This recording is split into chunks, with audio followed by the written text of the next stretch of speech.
This is to certify that Real and Retro have been authorized for live streaming. Ladies and gentlemen, boys and girls, and everything in between. Welcome to Real and Retro. The show may contain spoilers and cause you to laugh out loud. The views and opinions of our guests don't reflect our own. However, if you do find yourself being offended by anything during the stream, I would suggest you take a deep, long look inside yourself and getting a life. I can't believe this is what my life and career has come to. I never thought I would be doing voiceovers for these two twats on YouTube.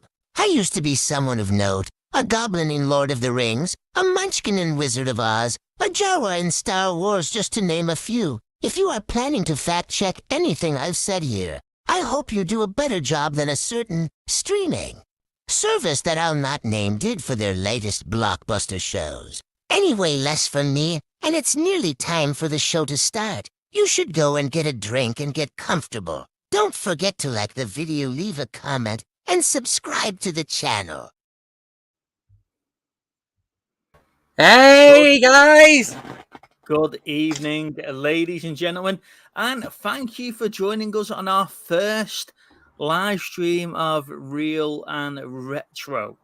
As you've noticed, the channel's gone through a bit of a rebrand and a restructure of how we're going to run it. I think is probably the best description. Yeah. So before we explain how it's come about and why it's come about, Steve, how's your week been, sir? Yes, mate, it's been all right. It feels like forever since we've been here together. Yes, it's been frigging roasting this week. So yeah, the rebrand's come about because obviously we were going live every week. We were struggling to get regular content out onto the channel, so and we were just struggling in general life. Yeah, 100% to keep up at the pace that we were going. So we decided to have a bit of a think about what was going on, and yeah, so we've now got a monthly live stream.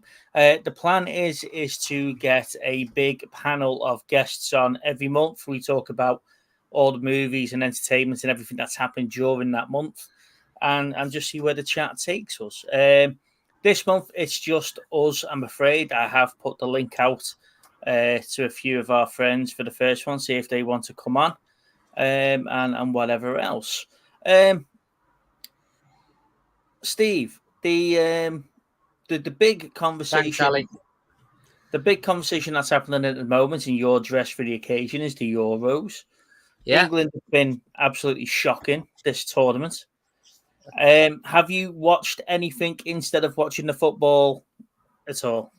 To be honest with you, I've watched more than I've watched more of other things than I have watched the bloody football because it's been absolutely terrible. So, you know, it's just I was hoping to sort of get into it, but realistically, I've not. I've sat and watched the England games where I could, but you know, by the sounds of it, every other game bar ours has been really good. Has been good.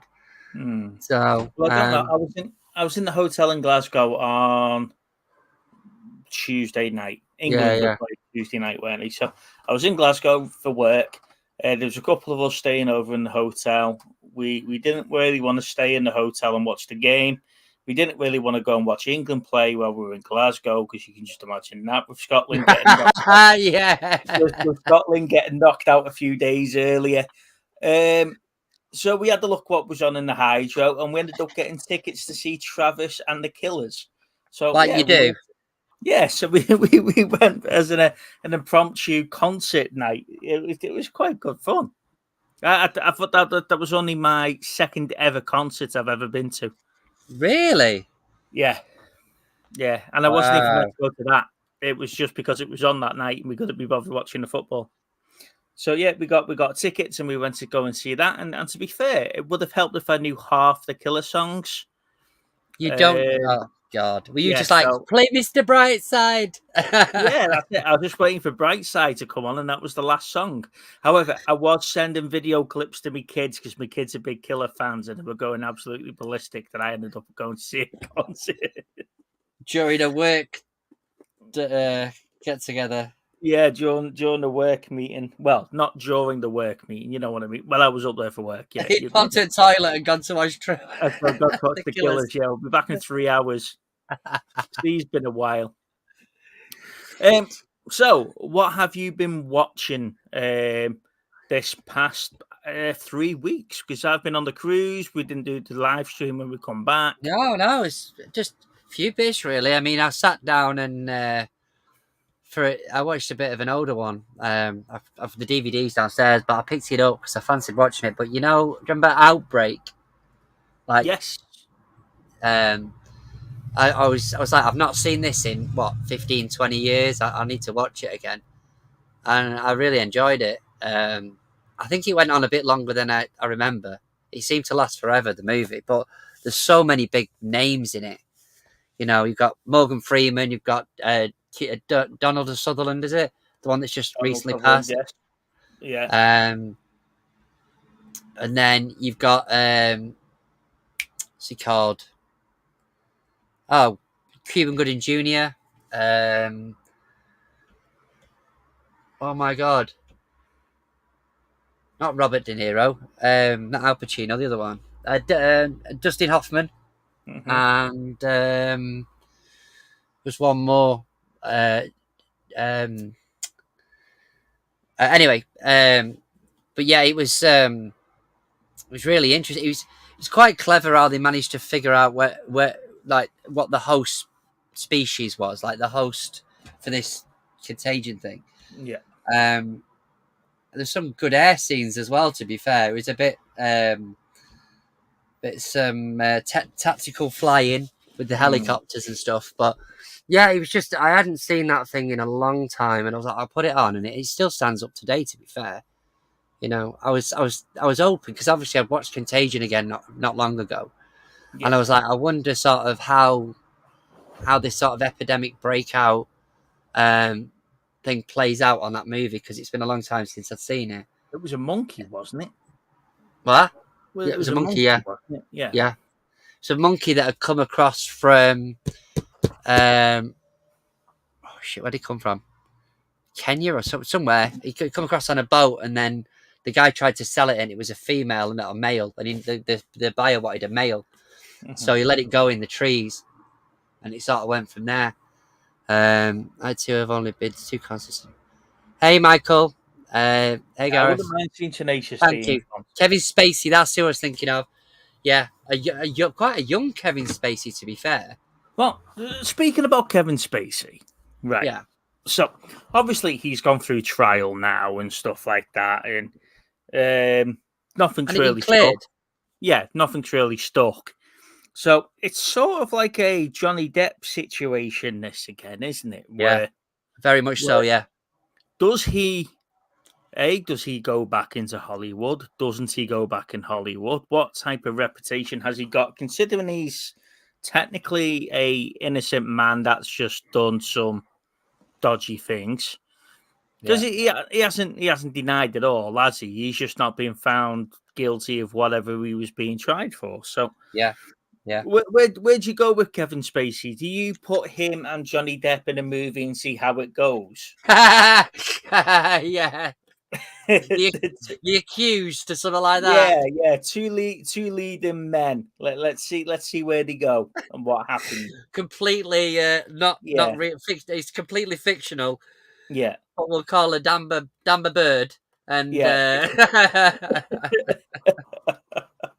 because the world sort of forgot the likes of Will Smith and forgiven the likes of Will Smith in that lot that have been banned from the Academy Awards and whatever else. So the next 20 odd years or whatever he has. Is there space for Kevin Spacey in the modern day Hollywood? Do you know what? I don't. I think the thing is that, and again, I say this a lot of the time, but these people are innocent until proven guilty, and in the media and in the eyes, like most things nowadays, it's the other way around. If these things have been cleared up, then yeah, they should be fine. Really, they should be allowed to go back to work or whatever work looks like for them. There's going to be some irreparable damage, isn't there? Really, But ultimately, if I see a movie and Kevin Spacey's in it, I'm not going to turn my nose up at it. Not at all, because I do genuinely think he's a good actor. I think the way that he comes across is quite, I want to say sarcastic is one of the words, but, you know, in anything he says, he sort of comes across as quite smart and funny. And, you know, I'm not, I don't dislike him at all. And I wouldn't mind I'm not going to judge a movie based on him. The only one I will judge is if Amber Heard's in something. Yeah. Because like you say, the whole thing is practically he got stopped, didn't he, for roles and all sorts of stuff because that's what happens, isn't it? They get sort of blackballed in a way, don't they? Yeah.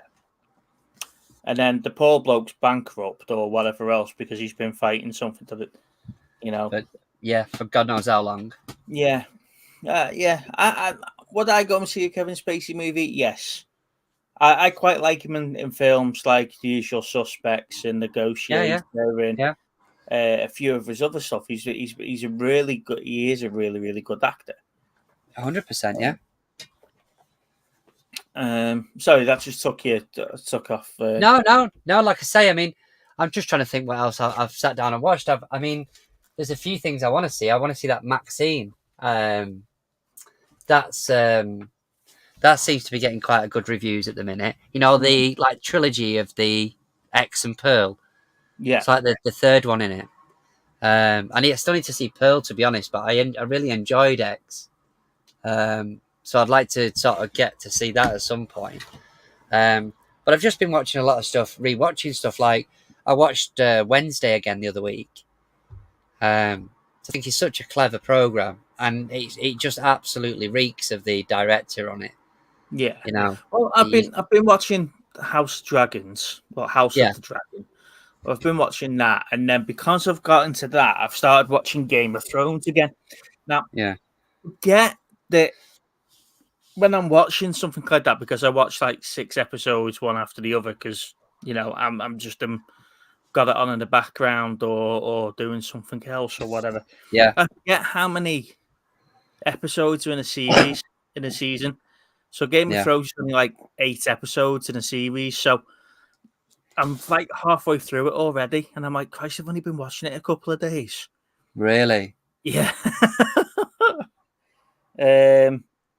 So yeah, and then Lana comes in and goes, "Oh, you're on season 4 already?"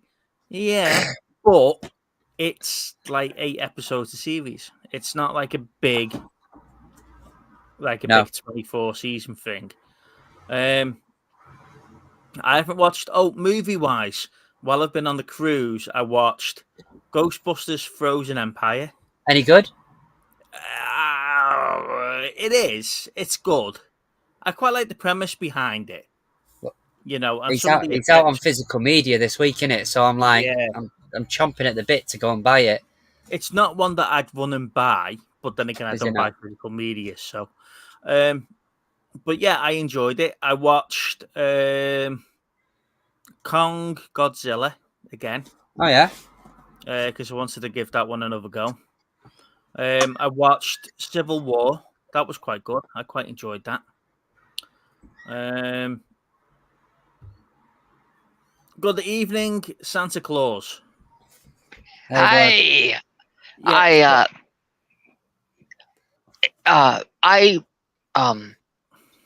As first I want to say you chose the most wonderful clip at the end of your last stream where you had Michael Keaton saying that the world is changing and that it's time for you to change. I mean, I was in awe at the end. Thanks, bud. It just really sums up the world nowadays. But I want to show you what the film is my new favorite Christmas film. Because do you remember what famous person? Hang on. You have a wait. It's only June. What? You have a wait. It's only June. Christmas. It's Christmas over there. Christmas start, Christmas Eve, and finishes Boxing Day. None of this 6 months. Okay. Crap. Oh, wait. What? 6 months? You confused me. Well, Christmas is in December. and we're in June. We're not talking Christmas movies already, are we? Okay, then can I show my favorite Jew movie? Go on. That happens to be. Zombie Christ. Okay. Okay. Yeah. So Right. it is not about him being born, so it's not technically a Christmas film, but it's what happens when he comes back. But he's coming back not to save everybody. It's what happens when Jesus comes back just to come. Yeah. So technically not a Christmas movie, but it's a Jew movie. Monkey, I'm telling you now, mate. For the last few weeks, I have missed you, buddy. Thank you. It's been almost normal. So I do appreciate you coming back. And that is really fucking thrown me off now. Yeah, I was well, going to say I genuinely had something to say. Did you see? I watched that Under Paris, the shark one. Yes. Yeah. Oh, I watched that as well. I watched that, and I watched what was the other shark one I watched? The one where the plane crashes. No Way Up or something like that. Right. So that Paris in that shark Under in Paris. What do you make of it? I thought it was I thought it had the makings of a good story. I thought, and then when I realised, shit, they're swimming in a Paris canal Underground.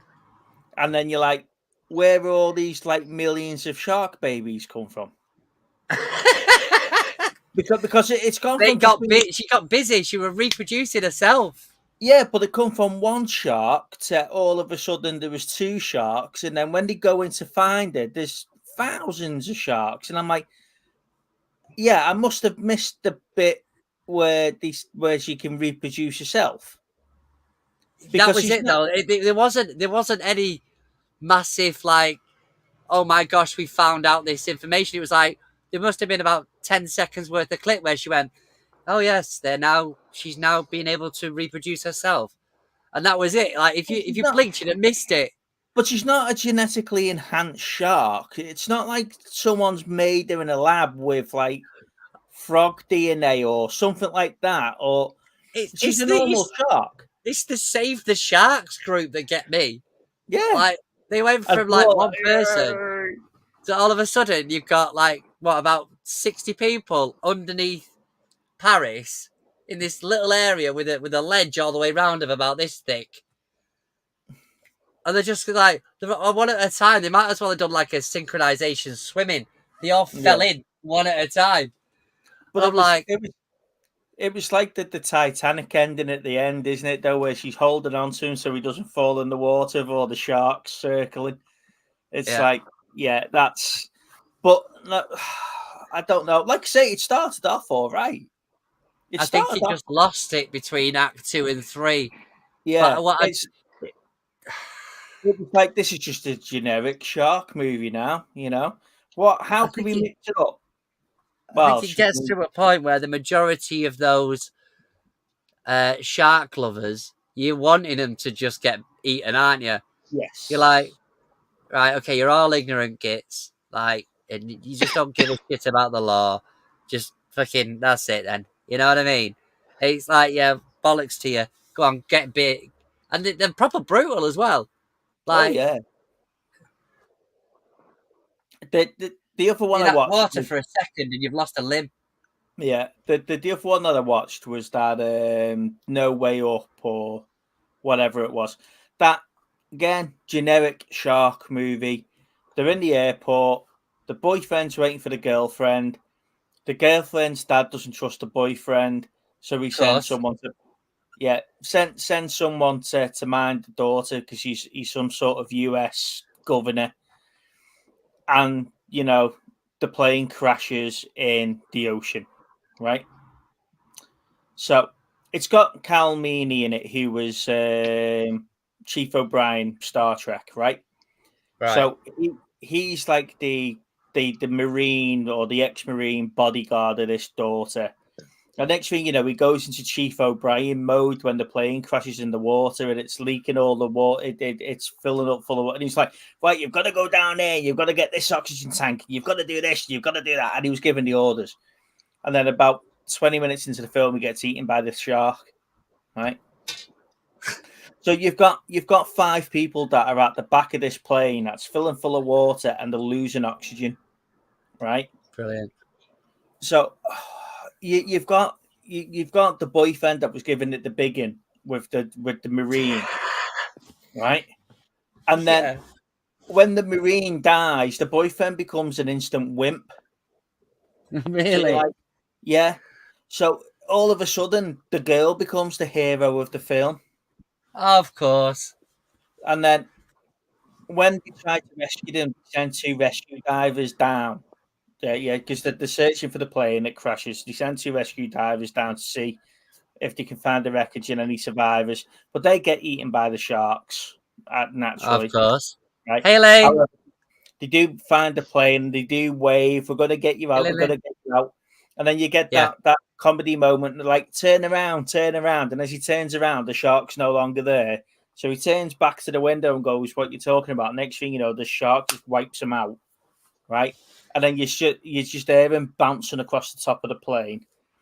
Yeah, I was like, you know me, normally I turn something like that off 5-10 minutes into the film.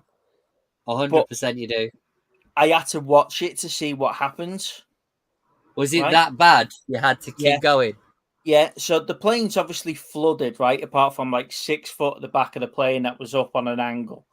So they decide they're going to go swimming to get some luggage, some air tanks that they seen someone carrying onto the plane, which the air hostess has already told them that the air tanks are empty, so they're going to have to fill up the air tanks, but the oxygen's at the front of the plane, which is now underwater.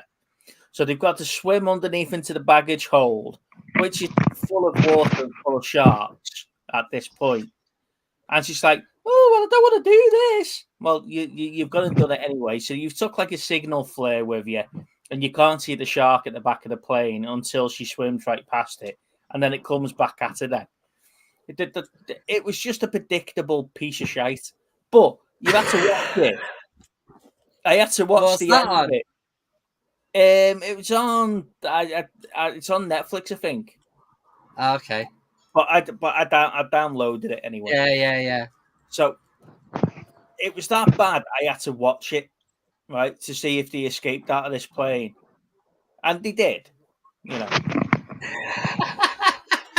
Of course he did. Yeah, but she become the instant hero. You know, so there was only the roles reversed. Yeah, there was only 3 people survive. You know, she's one of them.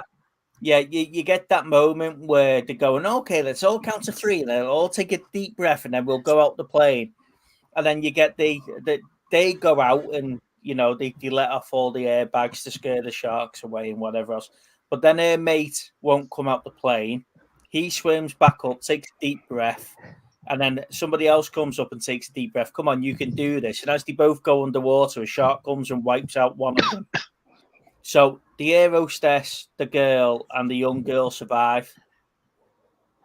And you're like, right, okay. I've watched an hour and 50 minutes of this, and I could have guessed that at the beginning. You're not getting that time back sort of thing, are you? Lucky enough, it was 5 o'clock in the morning. Lana was still asleep, and I was in the middle of Croatia somewhere watching the film. So it was all right. I was on the balcony of the cruise. That's a typical Tuesday. Yeah. Hey, fellas. Bloody hell. Yes, mate. Do you remember how you said it's not? You said it's not Christmas. We're still in June, right? Yeah. So, look at that. There you go. You've changed your top to the Mighty Ducks. Nice one. Yeah, but nice. It's very nice. But it's not just a movie. It's the Chargers. The Changes. No, it's hold on. Yeah, the TV series. Oh, right. But it's very iconic because it performed so badly that after Yeah, I agree the with you. second season came out and there was no uh, Emilio Estevez in it, Yeah. and everyone saw that it basically became a like a rom-com, for like a romance film for adults, kind of like from the 90s. Like it reminded you of Sleepless. No, that one with the while you were sleeping. But Yeah, it reminded you Sandra of Bullock. Mighty Ducks. It reminded you of Mighty Ducks 3, where they go to the international camp, and So Bombay's shagging the girl from Iceland, right? That's what that second season reminded me of. The mum getting in with the coach, right? but And a then bomb. go on. You were saying? Yeah, and then the rest of the series was about him jumping ship to another team, and then I was like, right, okay, well, this is like some of the Ducks not coming back for the college thing in later films. It was just do you know what it reminds me of, Steve? Do you know how much I hate Cobra Kai because it keeps that nostalgia sort of poke? Yeah. That's what the second season was of the Mighty Ducks. They kept rehashing storylines from the 3 films. Did they? And then it threw it into an episodic sort of thing. And not only that, but they had to use memorabilia. They had, the show was getting so bad that they had a cast member go to a museum of the memorabilia of the Mighty Ducks, and they showed photographs and the puck, and it was that puck move from the original movie series that ended up getting them to win the competition. So they had to go back to the movies to take their winning move. Yeah. Was it the Flying V? Well, yeah. No, they did use the Flying V, but they had the villain team use the Flying V to score a goal against the Mighty Ducks. Horrible. And then you have the coach saying, "You don't own the letter V." And like, Brilliant, yeah. But not only did they steal the move with a puck, like there's a special move in the movies where you use your stick and the puck to they used that one, but it was the knuckle puck. Yes.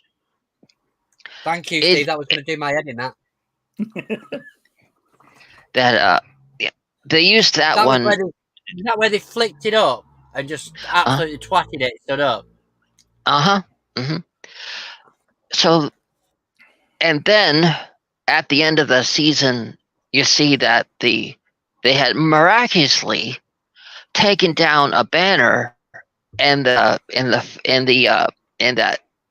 different place that they will notice it's gone, but they put up one that they all made, so it kind of looked like they turned into a summer camp. And then, but it bombed so badly, Disney Plus pulled it. It's not there anymore. Mm-hmm. What? Just a if series? You go, the whole thing? Yeah, they took it off the streaming site. Yeah. Why? It was so bad, and the first season was all right. They had a strange name, didn't they? As a team in the first series, but the first series was like when the Mighty Ducks in the first film set up. They had no kit, they had no stuff. They just wanted to play hockey, etc. And then the second one, they went to a hockey camp where they had all the teams there. So it was like the film from like Team USA again, And I think the next Why would you pull it off your streaming service? Because it was awful. No one was watching. I watched it when it came out. I used to watch it every week when it was on. You know, it was just another series to watch, wasn't it? But then I think once you've watched it once, there's no rewatchability behind it. Right. So if you've got something on your streaming site for a year and no one's watched it, you're going to take it off, aren't you? And the underdog character in the first season, they totally had him turn into a bad boy, and all he could do. So they kind of pulled a Star Wars by having the coach's son turn to the dark side and get drafted onto the bad boy team. And what he's doing through most of the episodes is, roar, roar. They have him in an ice bath, proving that he needs to be the captain of a team by challenging the biggest, baddest dude to sit in an ice box for the longest amount of time. He wins, looking like Wolverine, and he comes out of there literally doing the move, going roar, and that's how he got to be captain. No smarts, no using like a trick you learned from Bombay. No, just pulling a Wolverine move and showing that he can be in the ice longer. It was stupid things like that. And they had the coach eating chomping on a thing of cookie dough in the middle of the night when the kids go there for an ice cream party. It wasn't a particular great series, but what else have we watched? I don't know. I will have to do some videos of what films I've watched and stuff, get them out there. So what's your plan for the week then, Steve? Because obviously now that we're not planning for a Thursday, we've now got time I'm trying to try and get at least one video out a week. That's my aim for the start off with, because I don't want to be saying I'm going to put loads out and not do anything. So I'm going for sort of one a week. Now that we've got Lynn and Elaine in the chat here, the poor ladies only scored about 4 or 5 in the quiz that I put out earlier in the week. Really? Yeah. So how did you get on with the quiz? I've not had a look at it, buddy, to be honest. You've not had a look at it? No. When did you put it out? About 3 days ago. It can't have been. I saw a Facebook post yesterday, I think. About 3 days ago? I'm sure 3 days. Sure it was. What day are we on today? What, Thursday? Well, it might have been Tuesday.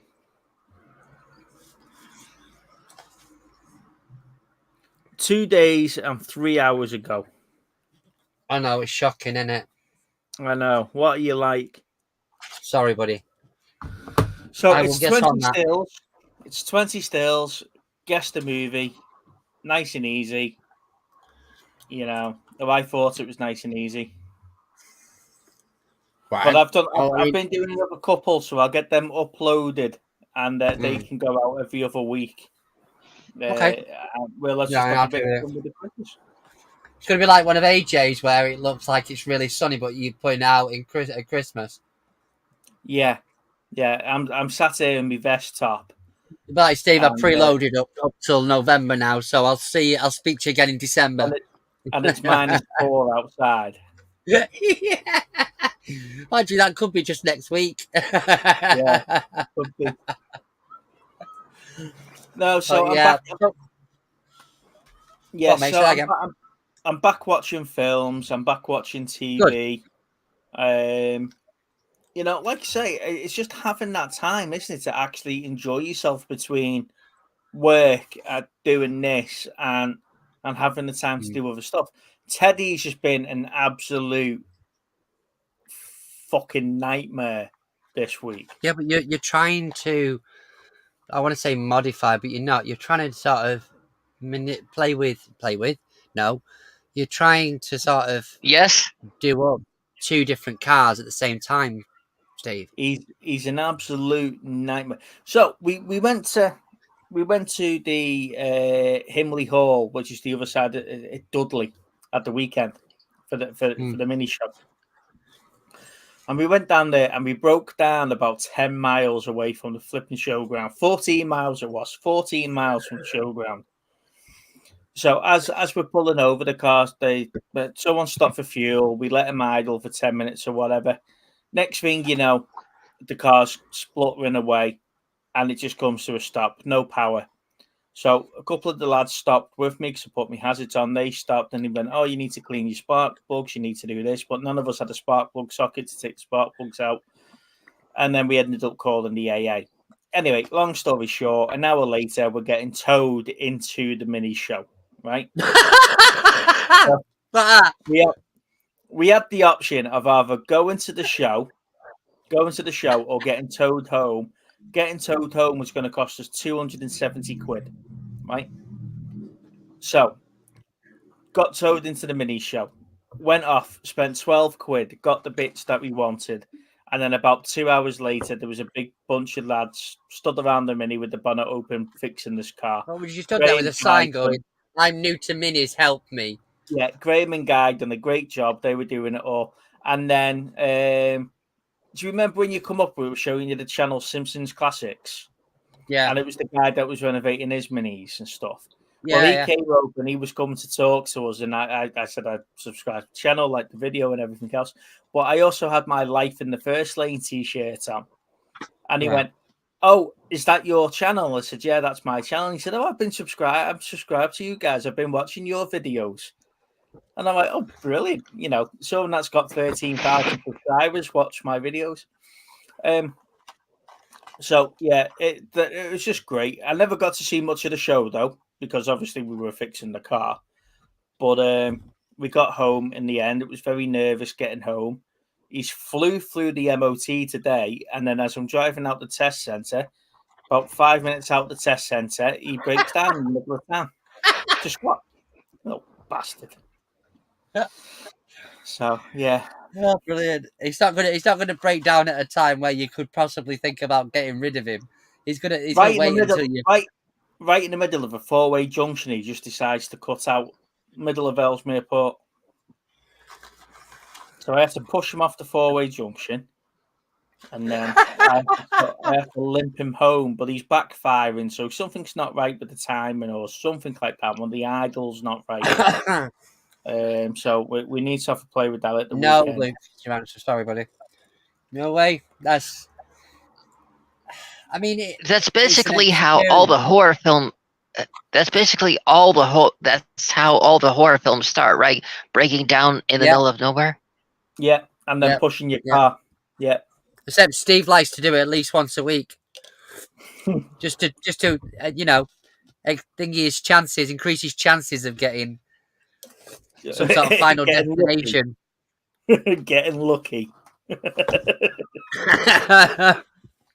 But some sort of final destination style. But no, like you say, we were sort of lucky that we were so close to the mini show. That 100%, yeah. I wasn't panicking about not being able to buy the parts I needed to fix him. Yeah. Because I knew that they would have them. It was just someone that was willing to take time out of the show to come and help me do it. The thing is, though, in that community, it's a different beast, mate. Yeah, they are that's more important to them than the actual fucking show is. They'll be like, yeah, I'll come and help fix it, because they like showing off their skills. But you know what the worst thing is, though? That would have been a perfect video for Life in the First Lane. You know, but because my head was so far up my ass trying to figure out, am I getting home from Dudley this day? I was like, I forgot to film any of it. So it did happen, honest. Yeah. Anyway, back to movies. Have you seen the film The Right Stuff? It's a 70s film, 70s, 80s film about the first lot of astronauts. It's Scott Glenn, Dennis Quaid. No, but I've heard of it. Ed Harris. Absolute. That's It's absolute. That's quite the cast. That's the yeah. Stat cast.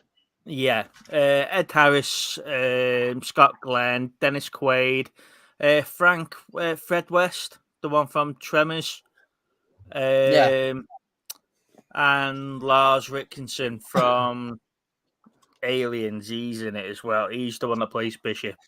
He's in it as well. Great movie, awesome film, and I watched that when I was on holiday. So if you haven't seen that, I'd recommend you go and see that. It is a long what film. you to watch that? Sorry? What prompted you to watch that one? So I watched Piers Morgan in the morning, when I'm getting ready and whatever else. And Piers Morgan was interviewing Dennis Quaid, right? Oh, okay. And they asked him what his favourite role was. And obviously he plays Gordo in The Right Stuff. And he was saying he loved that character anyway. So he ended up because it's based on true events. So we ended up playing that character, and the original astronauts were still on the set while they were filming the film and give them technical advice. So we got to meet them in person, and he was just telling the story. And he said, "Do you know what? I haven't seen that film in God knows how long. So I'll download that and I'll go and watch it." But again, it was just a great film to watch when I was on the plane. Flying over to Croatia, it was perfect to watch. But you'd have to go and see it though, Stephen. We could have a chat about it when you've watched it. Yeah, we'll do. I'll give it a shot. I'll give it a look. It looks like you spent a lot of your time on holiday watching things.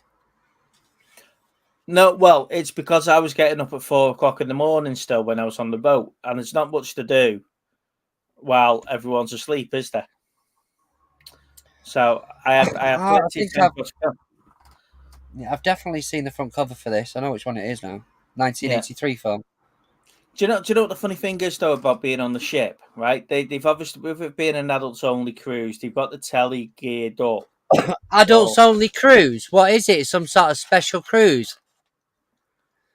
No, not that type of special. Are you sure? Are you sure? Adults only. Upside down on your doors special, Steve. So they've got these movie channels. It's Movie Nows and Movies Now and Movies Then. So they had like the modern day movies versus the classic movies. And I was watching Deadpool 2 at 7:30 in the morning because it was on the channel. It was brilliant. Did you actually see anywhere that you went? Yeah. From what? From outside? From inside through a window? When you watch the cruise ship tour, ladies and gentlemen, go and search Morella Explorer 2 tour. There's a channel called Life in the First Lane. Go and subscribe to them. Go and watch their tour. Them? You're third party in it. Third thingy in it now. Well, I can't say it's me, can I? Because I'm on Real and Retro at the moment. So seem like awesome people over there on that channel. go and watch Life in the First Lane. Not now though, because I'll see you all disappear and then all nannies. And then go and watch the ship tour, and you'll see what I mean. Because I'm doing that at like 4:45, 5 o'clock in the morning when everybody else is still asleep, and I'm walking around the ship filming. And some of the looks I was getting off the staff in the morning. Yeah, some of the looks I was getting off the staff were brilliant. But I was getting up so I could see us docking, in the different ports and stuff like that, and watching the pilots jumping in and on and off the boats. It was good. It was good. Yeah. So I take it during these monthly ones you won't be giving each other movie assignments. Not at the minute. We don't know, mate. To be honest, you might give us a month to find the thing and watch it. We'll probably figure out what the plan is. To be honest with you, Monkey, the whole idea with this was that we get a few people on so we can discuss what's happened in the last month in the world of movies and everything else. we probably will have some sort of homework thing there, and then you never know. We might have like a midweek sort of a mid-month sort of thing just to catch up on what we've been watching and the homework movie or whatever. Sort of just sort of like a quick review video. I think the thing is, Steve, for us was just to get it out there to go, look, we can't keep doing these Thursdays every Thursday all the time, because it's just, as much as we love doing it, like there's so many things in life that are just making things busy at the minute, and having these commitments, it's not something that we wanted to stop, but it's something that we're trying to sort of work around, so it's the best of both, really. And when you're running a channel by yourself, Monkey, it's hard because you've got to sort of when you're doing the shows, you've got to get your content ready. You've got to keep on top of the movie news. You've got to watch the homework movie. You've got to, and then it sort of dictates your life for 2 days before the build up of the show. Yeah, it's. Well, yeah. I wasn't complaining about it. I was just trying to find out what the new rhythm was going to be on if you were going to have movie homework. Meeting hasn't taken place yet. Never took it that you're working playing in, mate. Never took it at all. So, it was only yesterday that I was like, "Are we live tomorrow?" He went, "Yep." Yeah. Okay. Yeah. Lou had messaged me on Tuesday while I was at work, and while she was at work, and said, "Have you got movie twats this week?" And I was like, "Yeah." She went, "Are you sure?" I was like, "Yeah." She went, "Are you sure?" And I'm like, "Yeah." And it got to a point where I was sending her the word "yes" in multiple different languages just to sort of get it across to her, because she wanted to change her gym that she was going on Tuesday to today, and I'm like, well, no, because obviously even she don't mess about with that. She knows. But to be fair, with you being away and then me doing that video, it's only been a couple of weeks anyway, so it's come round really quickly, But it's just, the thing is, Monkey, is that like what Steve has said is correct. Like there's been a lot of pressure on him to do it because of the lifestyle that I have with little and work, and me and my wife doing opposite shifts. So a lot of the stuff to do with the channel has fell directly just on Steve, which obviously when his life gets busy, it then creates problems. So, I don't want that for him, and I don't want it to get to a point where he's not enjoying it because it's another thing he's got to do. Because I do enjoy when we're sort of having a chat, and we've had so many laughs on here. We've met so many different people. I don't want us to give that up, and neither does Steve. I don't think really. He never wanted that. It's just it gets to a point where it's like it's Thursday again, and all of a sudden he's rushing around trying to get things done so that we've got a decent show for you. So we'll hash out what it looks like, but so long as we've got that one live a month in with whatever we're doing, and then we can put videos out, during the week for everybody. Hopefully you enjoy that. There's nothing to say that, something happens in the next 2 weeks that we don't go, what, we'll do a live on Thursday because there's this big movie come out or some big news, or we want to talk about something, a show that's just come on or something like that. If we're both free, then we'll jump on. It's not it's not a set thing. Just we wanted to manage the expectation, really. It also gives us time to watch stuff. Yeah, that's very true. Yeah. Do you know the new Squid Games is going to be coming out soon, and I watched that. I watch stuff as soon as it's released. Where Steve might wait like 2 or 3 weeks and then binge. That's a very good point. Yeah, that is a very good point, isn't it, man? It gives us a chance to watch stuff, and that we can we can talk about. And I can watch it without you ruining it first.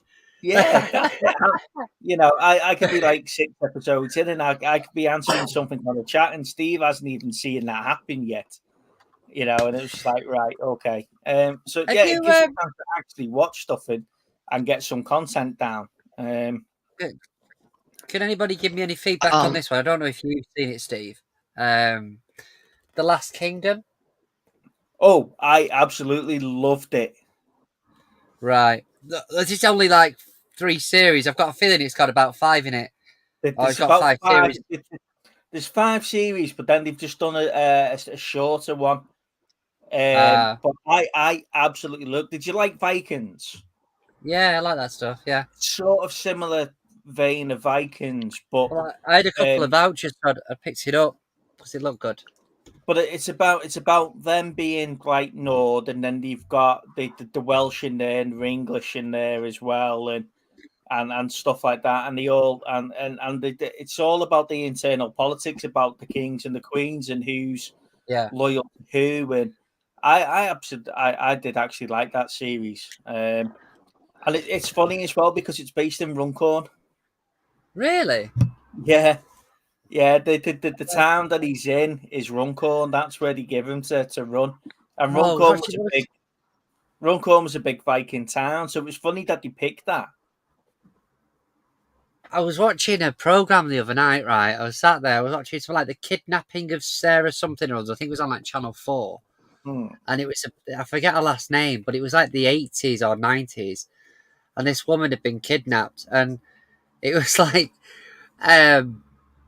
they were going on about the fact that I think she was kidnapped from Glossop. I was like, bloody hell. It's gangster around here. I was like, bloody hell, it's like, Glossop is like, 10 minutes from where I'm from. I was like, bloody hell. That's mad, that. And then as I carried on watching the programme, it was like, and they put a triangle up of where this kidnap could actually have happened or where it had been or something. It was like, the triangle was like Newark and Grantham. I'm like, fucking hell, what's going on here? I was proper impressed. Because it turned out like one had got killed, I think, and the body had been dumped near Newark, in between Newark and Grantham, and then one had been released. But I was just sat there watching it going, what's the fucking likelihood of this? That they've come from sort of Manchester to up this way. It was mental. Anyway, picked up this yesterday, Steve, for a £5. The Next Gen box set? Yeah. Only one situation. I'm missing the first disc of season 5. So I've had a look into it. I'm going to just buy season 5, I think, and add it in. You already had the Next Gen box set, though, because you picked it up. Yeah, but I don't think I had it on Blu-ray. I think I've got it on DVD. Okay. I mean, to be fair, if I have, right, that cost me a £5. If I get the Series 5, that's a tenner from CEX. That's 15 quid. This is at least 35 quid trading. So it's worth me doing anyway. But I said to the woman, I was like, oh, there's a disc missing. What would you do? If I said, oh, I'd do it for a £5 anyway. I was like, oh, I'm definitely not leaving that for a £5. But yeah, the Star Trek ones, that one there, I think it is, I'm going to have to check now. But the one I've got, I think it's the DVD set of it. Because I think that was the reason why I ended up getting a few different ones off the woman, because they were all DVD sets, so I'm guessing she'd upgraded them at the time. But yeah, that was a cool time. Send me that Space Above and Beyond. What's that? I'm still waiting for you to send me that Space Above and Beyond. I just can't reach it. It's all the way up there. You're not even going to watch it. You're just doing it just to wind me up. It's like a trophy to me. It means something, Steve. You're just doing it to piss me off. I beat you to the bag on the day. You know, it's a special. Do you know what the worst thing is? Do you know what the worst thing is? You didn't even beat me to the bag. I just didn't see it in there. Told you should have gone Specsavers. I have, and I've lost my glasses. I don't even know where they are. Get some glasses on and you'll find them. Yeah. Have you heard of it? Have you heard of a TV? Go on. Have you heard of a TV series called The Deuce? I think it's The Deuce. Yeah. I have. The complete. Yeah, it's HBO original series. Apparently, I picked this up pretty cheap the other day. What's it about, Monkey? Well, it's about James Franco playing the guy, and basically he's playing the guy of what he got in trouble for. Like the show kind of like nowadays James Franco is really known for being very bad because he got people to do like sexual things to him during his classes that he was teaching. And I mean, so after that show came out, what? Is that bad nowadays? Well, his career is it like that's why you didn't see him in another season of it, Little Steve, because he ruined his life by things getting out there of how he was treating people. So kind of like when Bill.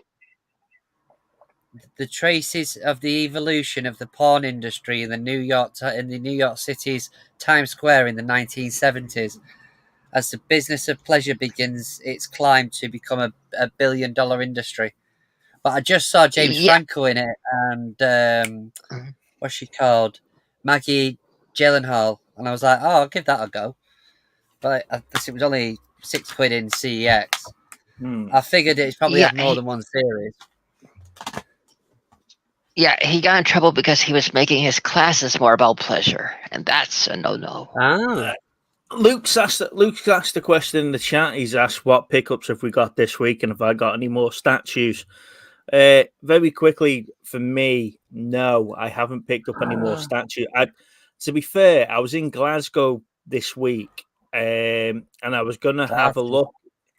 Because they've got 3 very big CEXs up in Glasgow. And 1 or 2 of them did have statues, so I was going to go and have a look. But in the end, I ended up going to see the Killers and never actually got to go shopping. But I'm back up there on the 11th of July, so I might go and have a look if they've still got them then. But there is a couple that I've got my eye on. But they're expensive ones. They're like £180-190 a statue. Really? And they're second hand, so they're not new. So yeah, I've got to sort of save some pennies for them. However, I did buy a new bonnet for Teddy. So that cost me £280. Here's me complaining that I haven't got £180 for a statue, but I spent £280 on a new bonnet for a mini. Congratulations. Congratulations. I understand, because look. Okay, you've got a monkey. So I understand the joy that comes from getting a bonnet for your teddy bear? Teddy's my mini. Yeah. So you see, I understand. Yeah, Teddy's a classic mini. So yeah. And when he says I would love to get. Go on, when you're done showing. I was just trying to say that when you're done showing the rest of the stuff, I would love to pick your brains on a certain film. Okay, Steve. As long as it's not going to get us cancelled, that would be fantastic. I promise. I don't know. We've heard that from you before. Have I not kept my word? Yeah, you have. There's not been that many. There's not been that much, to be fair, this week. Just because, like I say, I've been busy. Yeah, a little knitted hat, Rob. Hey, Rob. Steve, I did pick up the fall and rise of Reginald Perrin. Do you remember that, Steve? Oh, I love that. Yeah, I picked that up the other day from the charity shop. He did me a deal where it was like, I think it must have cost me about £3 for some of the box sets. Anyway, I traded in Steptoe and Son because I already had it. And then there was another one I traded in, so I didn't do too badly out of it. I'm just trying to think if there's anything directly in this room. I did show you, didn't I? I don't think I showed. Did I show that? I might have shown it on my video as well. That book is amazing, mate. Yes. The Aliens Vault thing. Like, first of all, I had that canvas at some point. But yeah, it's all the different stuff in it is just well cool. All these different like little extra bits they put in it. Yeah. It was the making and the process of the first film, wasn't it? Yeah, the definitive story of the making of the film. Yeah, Yeah. there's some really cool, some really cool artwork in that. I actually I actually watched the documentary that actually had the guy that did all the sets and stuff. Basically, he said at the end of the documentary, he was like, for anyone that doesn't have time to watch this outrageously long documentary about aliens, I have compiled it into this nice book. And that's the book that you had in your video, which I thought was really good, little Steve. Your new videos have this feeling to where it's to where by the end of the video, it gives me the same feeling that I get from watching one of your live streams. So I think you did a stupendous job at taking. What? No, carry on, mate. I'm listening. So I think you did a stupendous job at. Hey! No, not boredom. Not boredom. You did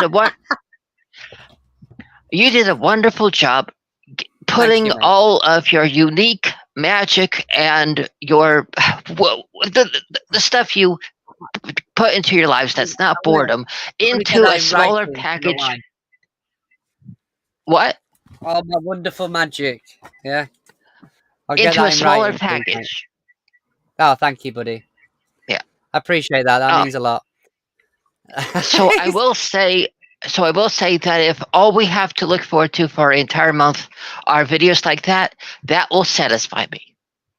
Thank you, buddy. I hope that's meant in the right way. Well, a lot of what I said could be taken the wrong way, but you know I meant it from my heart. I know you did, buddy. I know, mate. But yeah, appreciate that. Right. So what else have we got then, Steve? So I was just. There's not much more, really. I mean, I've gone through them on the pickle video, didn't I? I've gone to. I mean, that had to be bought, you know, and I know you're dying to have a look at it as well. No, I'm not. Grease 2. Is that your Grease 2 steel book? Yeah. You can grease it up your ass, couldn't you? Have you actually seen this? Has anybody actually fucking seen this? I seen the first season of it because I went through a bit of an anime binge, didn't I? Is it any good? It's okay, but it's not an Attack on Titan, if you see what I mean. Okay. What show was it? My Hero Academia. My Hero Academia. Oh my God! That show may not be the best, but I love their figurines. I love their shirts. I love the characters in it. I had so many of those Funkos. Big fan. Yeah, it's got English audio on it as well, though. You know, it's a kiddie. It's an anime cartoon set for the younger audience, shall we say? Let's before I lose the train of thought, let's talk about that, because I have not watched the new series yet of The Boys. Have you watched any of them? I have not started it yet. I'm with The Boys. I'm sort of teetering on the edge of, do I watch it? It's not getting another season, is it? So this is the last one. I think this is the last one, or is it the? Yeah, I'm pretty sure they're not getting another season, and I'm like, do I need to watch it? It's gotta be, because I'm at that particular point with it where there's only so much pointing the finger and laughing at the superhero genre that I can put up with before it starts affecting the series, and I think we're at that particular point with it now where the storyline's probably not that great. I love that. So basically, season 8 of Game of Thrones. Yeah, to an extent.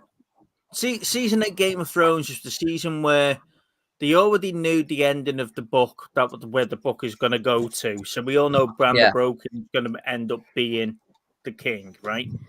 So it's like, how do they get there? And they moved away from the source material. Now, The Boys, for me, are at that particular. the boys for me are at that particular point where the past whatever comics they've got or whatever the source material is, and they're moving away from that. And it's like it's sort of You see, I'm gonna. The only reason I haven't started it straight off the bat is purely because, like, there was only sort of 4 episodes or so to start off with. It wasn't like the full series. That said, I'm desperate for it. I'm desperate to sort of watch them all. But I've got to have faith in it because every season has just seemed to up the ante. Okay, so the first episode of last season, right, where he shrinks himself, goes in his penis, he sneezes and blows himself up, right? Yeah. That's like the shock moment of the opening series. In this one of the suits is human centipede in himself, so he can make clones of himself, and that's what he's doing. Ass to mouth with about 5 of his clones. So they're sort of just rehashing scenes, but taking those scenes bigger and better into the next season. So it's. I can see what they're trying to do, but it's like the Umbrella Academy. I don't know what they're going to do in the final season of that, because the 3 seasons that we've got, or the 4 seasons we've got of the Umbrella Academy, are all happening within 3 or 4 days of each other. You know, that whole thing's a week, where The Boys isn't. So it's like how much bad shit can a group of people go through in a week? Yeah, I see what you mean. And I'm not overly worried that Stranger Things has been put back as either. 2026. Yeah. Really?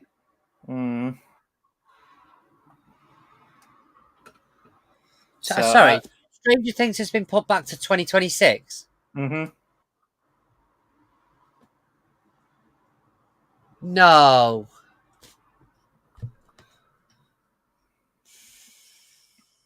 Who's going to give a crap at that point? You're 3 years down the line, nearly 4 years down the line, aren't you? Well, I don't need to worry about getting the latest fucking series now, do I, for a while? And they're still going to have to play early teenagers, right? No, because I would imagine most of it's already been shot, hasn't it? Yeah, but the bits that they're reshooting. Yeah. It'll be touching up all it'll be absolutely epic, but it'll be a proper CGI fest where they're going to have to do a lot of work on it or something. Yeah. It'll be like watching the later episodes of Buffy the Vampire Slayer, won't it? Where Sarah Michelle Gellar's like a proper woman. Yeah. What I hope they do is they need to just. I really hope they took the storyline and changed it to where it's like showing like nowadays, instead of like trying to have these 19, 20, 21-year-olds still trying to play like 13 or 14-year-olds because they still haven't got them to the last year of school. Yeah, no, I get that. It's that's a shame. That's really annoyed me. That. I'll tell you what. One thing I did watch, I didn't fucking mention, was that Godzilla Minus thing. -1. Yeah, I really enjoyed that. Yeah, I did as well. It was good to see a sort of monster film where the monster wasn't the main character. I cannot get that film in the US. They have not given it a proper United States release. Have they not? We got Can you not download it? We got it released before fucking physical release over here, haven't we? I'm not a pirate. No. I think they put it on Netflix. Yeah. So the Netflix or Amazon have they've got it on there before they've even physically released it. Oh. Like every single Godzilla film I've ever watched, I've watched it on physical media. It's Even on- when I it's on first found, even It's when on I first found over here. what? It's on Netflix in the Oh. UK now.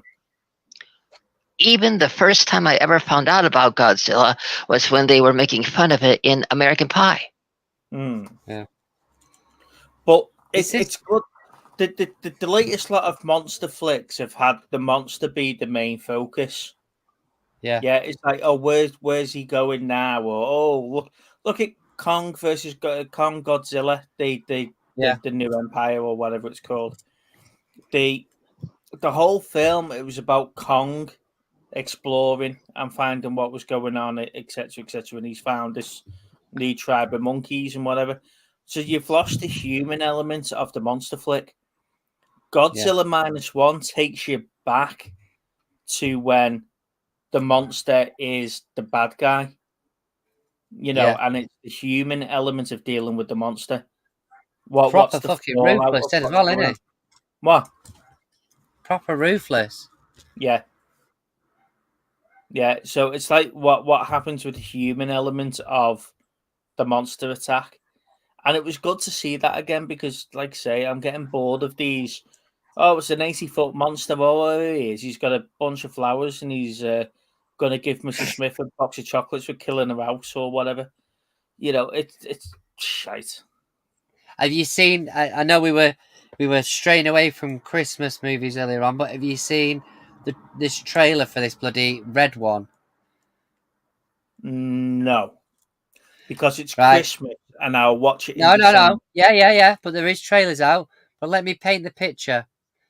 It seems like an action film. He's a Right? 6-foot elf, isn't he? No. Santa Claus gets kidnapped. Yeah, but he's playing that J.J. Simmons or whatever his name is in it, isn't he? The one from the Spider-Man movies and Yes. the Tomorrow War. Yeah, who plays thingy? He plays Santa, and then you've got The Rock, who's The Rock. See, there you go. He's the right hand man for Santa, isn't he? So he's like a 6'7" fucking elf, right? Yeah. Is it Ryan Reynolds in it as well, or not Ryan Reynolds? I don't know. I've tried to stay away from it if I'm perfectly honest, because like I say, it's going to be a Christmas movie, so I'll wait till closer to then. What's he called? Captain America. What's he called? Chris Evans. That's the one. Yeah. Like, why the fuck are you putting out trailers now for that? Like, it's fucking June. When's it released? Yeah. What's it called? I have something to say on that. Yeah. I am with Big Steve on this one.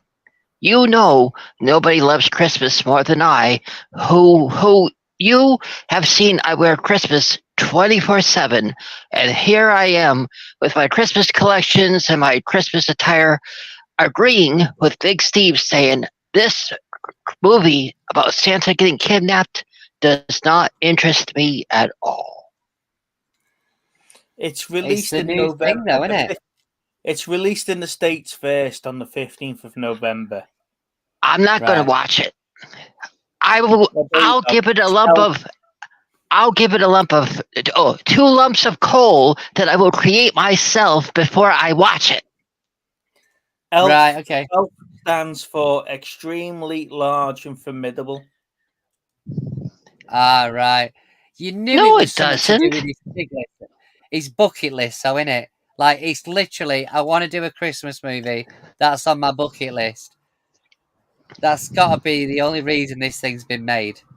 So it's got The Rock in it. It's got Chris Evans, J.K. Simmons is the person, not J.J. whatever. Lucy Liu, Nick Kroll, Jeff Chase. That's it really for famous people, and then a load of people that just want to jump on the back of him being a Rock movie. Yeah, absolutely. I'm surprised. What's he called? The bloody comedian's not in there. I want to say Chris Rock, but he's not Chris Rock, is it? Kevin Hart. Yeah. I bet Yeah, he's in it it looks for like the end credit or something. Yeah. Oh, look at that. YouTube. My phone must have been listening to what we were talking about before, and it's recommended my own videos to me. It's just because they're that good. It is because they're that good. But Luke said, I'm the new Karate Kid in the new Karate Kid film next year." What are you on about? Back on the ELF, that's not what that stands for. It stands for for Effective Liberating Fight Squad. And the 1994 Tim Allen led Santa Claus film showed that when the ELF said it's time to deploy the ELFS, they showed that's what it stood for. So that director is rewriting it, and I do not approve of it. Well, I'm sure they're not aware of your disapproval. You don't approve of it. What? You both were talking at the same time. Two Steves talking at the same time.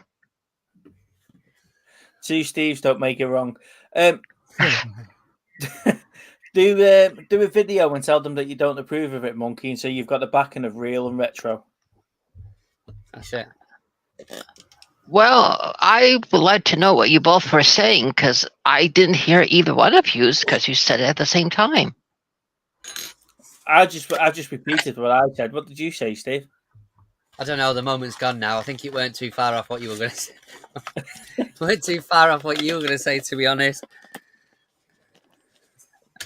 Well, I know they probably don't care, but I'm just saying, at least all I'm saying is, I'm happy that since they must be creating a new universe that has a different Santa, because now at least it won't mess with the other Santa movies, since I guarantee it'll wind up in the $5 bin next to San Andreas and all the other rock films. All right, okay. Yeah. So anyone under the age of 8, close your ears. You are aware that Santa doesn't exist, right? I didn't say that. I did. Okay. But you know, it's a question for you then, since you're taking me down this rabbit hole of Christmas movies and Santas, right? The other year we got a completely out of the box Christmas movie featuring Santa in Violent Night, right? Completely out the box. I love that film. Okay, if you were to redo if you were to do a Santa Claus focused movie, what would you do? What would your story be? Okay, I would cast her. Lindsay Lohan, yeah, as the new Santa Claus, and I would have it be a continuation of that other one we had with the lead actress from the Pitch Perfect films, Anna Kendrick. Yeah, and I would have them prove that that Christmas is not supposed to be like how it is in the Tim Allen Santa Claus's TV show, where the whole family is kind of, like that it should not just be Santa Claus and Mrs. Claus, that it should be two Santa Clauses, that I think in the future it should be for example, like this may sound weird, but I think that Santa Claus nowadays should be run by a female Santa from a different universe where they have where Santa is female. So basically, where Santa's daughter took over, and in that one that was on. You want to gender swap Santa? No, not really. I'm saying because in the movie it showed that Santa's daughter was right. better at running it than her brother, which was supposed to take on the Santa name. And so I think that that should that person should do it with someone that embodies Christmas and everything that they do. Like, so you have someone that's related to Christmas as someone that grew up with the spirit of Christmas in their heart, and they should so basically make it like Doctor Who, but only after so many years you find somebody else that has the joy of Christmas in their heart. So it's not about being a commercial, it's about doing it for the love, doing it for wanting to bring happiness and genuine the joy of Christmas to everybody's joy and hearts in a world that every day is full of nightmares and chaos. Well, there you go then, mate. I'd put that down on pen and paper and get yourself a screenplay going.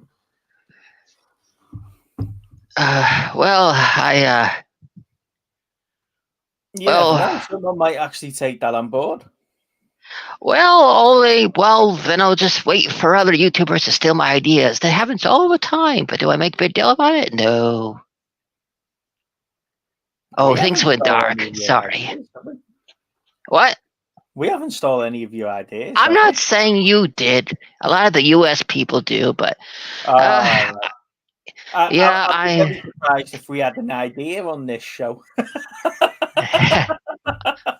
Well, your show is one of the best, but the thing that I wanted to get your opinion on, I've been dying to pick your brain on this one. I want your opinion on my favorite Avenger film of all time, and it may surprise you. And yes, it's appropriate, people. Everyone has clothes on, just like all the other ones I've showed you. Don't you agree? All the ones I've showed you, everyone has clothes on. It may be not a lot of clothes, but all their bits are covered. You're scaring me now about what Avengers movie you're showing us. Oh, the Avengers, right? Okay. Yeah. What's your opinion on that one, since it comes from your country? I think the TV series was better than the two films that they released. Evening, Dave. Have you seen the Avengers movie, Steve? The one based on the TV show? You're on mute. I can't hear you. Can you hear me? Yeah, I've got Sorry, it now. mate. Yeah, that one a long time ago, yeah. But I can't remember much about it, to be honest with you. It wasn't... So Jeremy Irons or something in it. What's he called? No, Sean Connery. It's not just Sean Connery in it, though, is it? He was in the Avengers movie cast. But yeah, the TV series was a lot better. But yeah, I know he's in it. What I'm saying is that that's not Sean Connery on the front of it, is it? Look, I know. I can see him.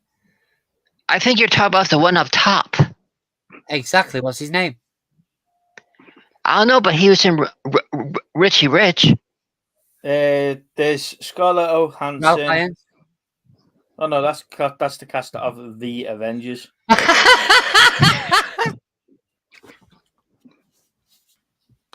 That's funny. It's the exact same cast as the Marvel one. Yeah. How's that happened? The Avengers movie. No, not fucking Marvel Avengers. The best Avenger film. The Avengers in it. Yeah, I've put the Avengers in and it keeps giving me fucking Scarlett Johansson. Oh, Ralph Fiennes, right? Ralph Fiennes.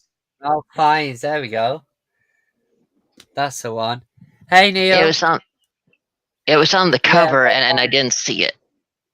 Yeah, Ralph Fiennes. That makes sense. No, I don't want Marvel's Avengers. If I wanted that, I would search for Marvel Avengers. Now you're just going to get loads and loads of bloody prompts about watching the Avengers or buying it. My Facebook now is going to be full of pictures of Marvel crap. of the most accurate phrase that I would sum those films up right now are Avengers disassemble. So, you want to talk to us about the Avengers then, Monkey? What's your view on it, with it being a British-made film that was meant to be going over there, wasn't it? Well, if you remember, I think it was okay. To answer your question, this may surprise you, but I consider it the second best weather film ever made. You have Sean Connery controlling the weather, and besides Twister, yes, Twister, I think that it's the second best weather movie ever made. And do you remember who kills Sean Connery in the Avengers? No. Supposedly God uses lightning, or you could call it Mother Nature, uses I lightning to literally pull nearly him said up. Mother Nature then. Mother Nature pulls Sean Connery up using lightning. Lightning wraps around Sean Connery and pulls him up into the sky. So I love the film. I love Uma Thurman in that tight little outfit. Woohoo!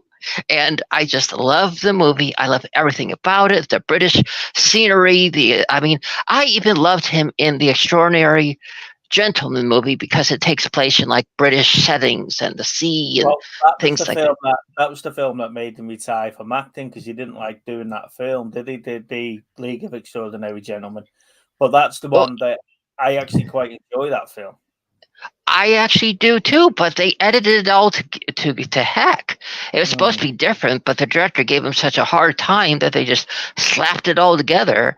And like, yes, certain parts were still in there, but what I'm saying is the scenes that Sean Connery was in, they just kind of, the reason why they don't fit completely is what?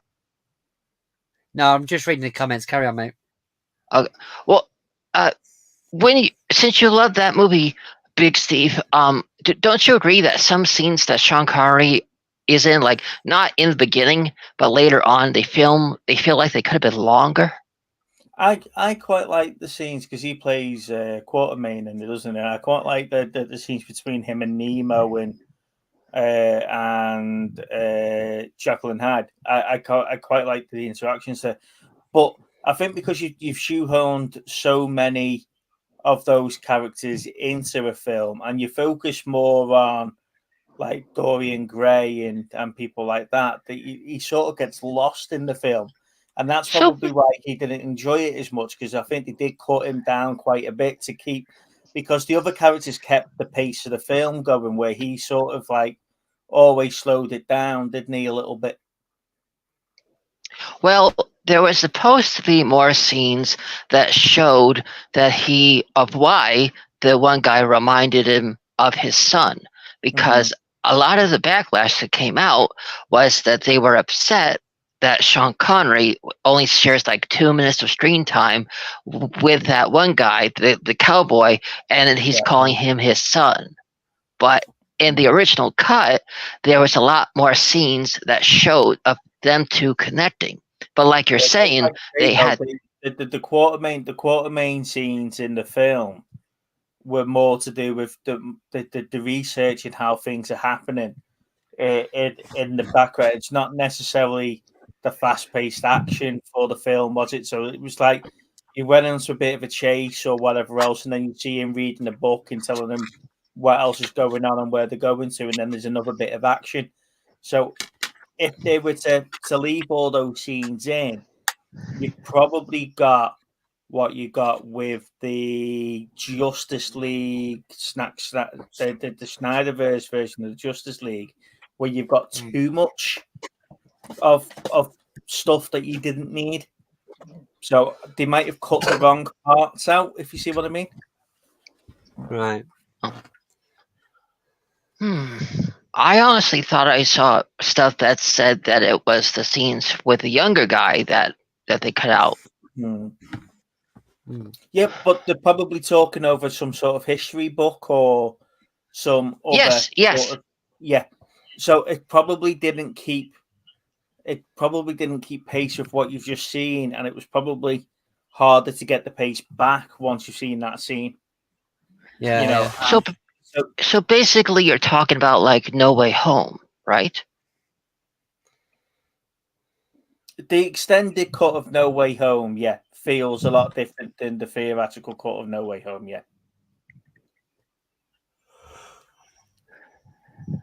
Oh yeah. I just want to say I really hope I didn't take your stream in a really different direction than you intended. No, mate. We never had anything intended for this evening. It's our first one. We just wanted to see how it will pan out by not having some sort of plan. To be fair, and just seeing if anyone would come on. So yes, appreciate it. You never forget your first. No, that's it. You know. Big Steve, Little Steve, what's better, Beverly Hills Cop 1 or RoboCop 1? Oh, we're RoboCop. RoboCop all day. That's an orange and apples question. That. No, it's not even up for debate. No, but I would pick number 3. You can't compare those two. What's better, Beverly Hills Cop or RoboCop? That's like saying what the better comparison would be. What's better, Beverly Hills Cop 1 or Lethal Weapon 1? Yeah, at least sort of a similar genre. Yeah, that's your better comparison. RoboCop 1 or Terminator. That's another comparison. Yeah. I would pick the Beverly Hills number 3. Do you know what? Funny enough, Monkey, Steve enjoys number 3. Yeah.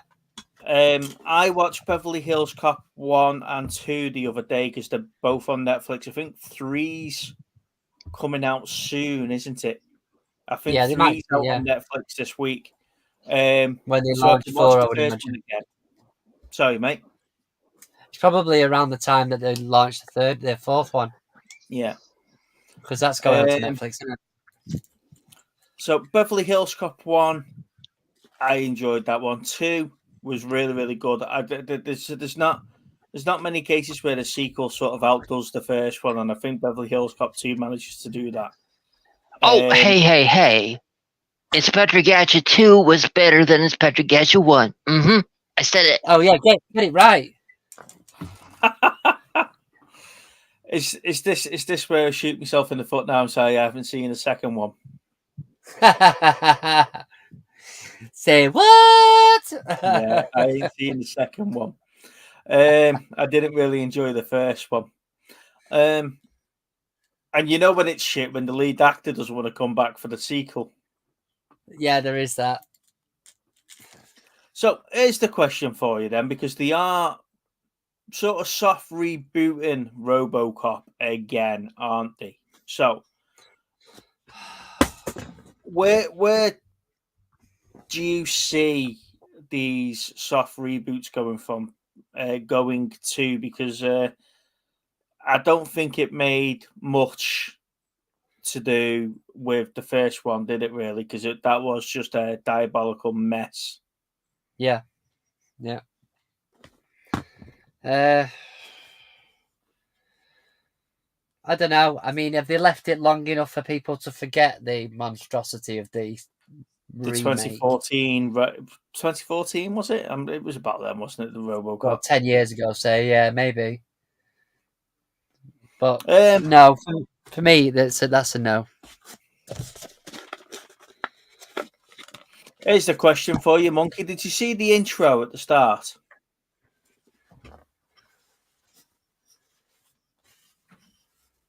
Monkey? No, I didn't. You didn't see it, right? Okay.